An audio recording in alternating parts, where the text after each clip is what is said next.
আসসালামু আলাইকুম, সবাইকে ঈদ মোবারক। দেশে বিদেশে যে যেখান থেকে আমার এই ভিডিওটি দেখছেন সবাইকে নাইমলি Facebook page, Naim Korea Facebook page এবং নাইম কোরিয়া ইউটিউব চ্যানেল থেকে আপনাদেরকে ঈদ মোবারক।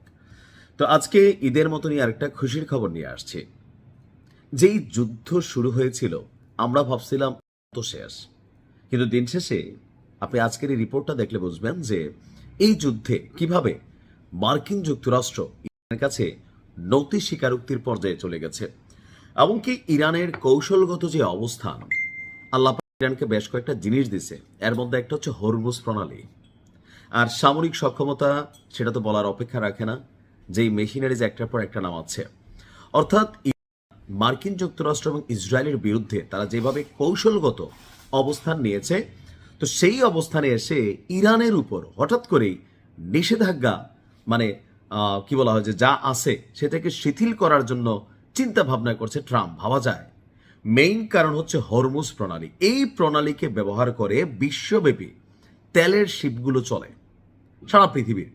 তো ইরান করছে কি, বাংলাদেশ সহ কয়েকটা দেশের শিপকে ডিস্টারবেন্স না দিলেও যারা আপনার মার্কিন যুক্তরাষ্ট্রের সাথে কানেক্টিভ আছে তাদের জাহাজগুলোকে কিন্তু টার্গেট করছে।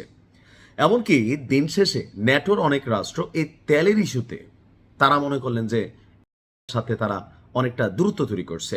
ইভেন বেশ কয়েকটা মানে ভাতৃপ্রতিম দেশ মার্কিন যুক্তরাষ্ট্রের তারাও কিন্তু একটু শিথিল অবস্থানে চলে গেছে।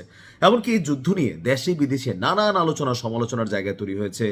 মার্কিন যুক্তরাষ্ট্রের সেনাবাহিনী ক্ষতিগ্রস্ত হয়েছে, যুদ্ধ জাহাজ ক্ষতিগ্রস্ত হয়েছে, আর দিন শেষে বিশ্ব অর্থনীতি ধাক্কার মুখে পড়ছে। আর এটার পিছনে মেইন খেলোয়াড় হচ্ছে ইরান, আর তাদের জায়গায় শতভাগ সঠিক। হরমুজ প্রণালী ইস্যুতে এমনকি বিশ্ব অর্থনীতিকে বা মার্কিন অর্থনীতিকে ধ্বংসের হাত থেকে বাঁচাতে নতি স্বীকার করতে যাচ্ছে যুক্তরাষ্ট্র।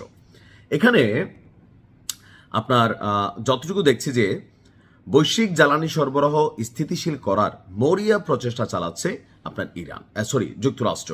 আর এই ক্ষেত্রে সমুদ্রে থাকা তেলের উপর আরোপিত যে কঠোর নিষেধাজ্ঞা সেটাকে শিথিল করার ইঙ্গিত দিয়েছে। খোদ মার্কিন ট্রেজারি সেক্রেটারি স্কট বেইজেন্ট তিনি আপনার ফক্স বিজনেসকে দেওয়া এক সাক্ষাৎকারে আপনার এই তথ্য দিচ্ছে। তার বক্তব্য, যুক্তরাষ্ট্র তাদের সংরক্ষিত তেল মজুদ থেকেও বাজারে তেল ছাড়তে পারে।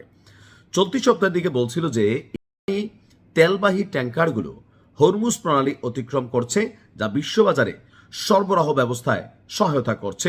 এক্ষেত্রে প্রতি যুক্তরাষ্ট্র একটি পজিটিভ অবস্থান নেবে। সম্প্রতি ইরানের সাউথ পার্স গ্যাস ক্ষেত্রে বড় ধরনের হামলা চালালেও পাল্টা আঘাতে বিশ্বের বৃহত্তম তরলীগত প্রাকৃতিক গ্যাস কাতারের রাস লাফানকে ভাড়ায় আলছে। আমি নিউজটা করছি।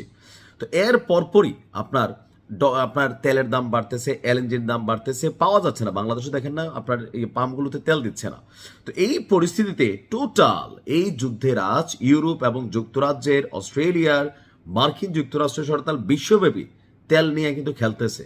আর এই টোটাল জায়গাটা এখন আমেরিকার উপর চাপ তৈরি হয়েছে। এখন বলা হচ্ছে যে আপনার মার্কিন যুক্তরাষ্ট্র এই যুদ্ধে তারা কৌশলগত যে জয় ভাবছিল এটা অর্জন করতে পারে নাই, সামরিক দিক থেকেও খুব বেশি অর্জন করতে পারে নাই, কারণ এই যুদ্ধটা কেউই চাচ্ছে না।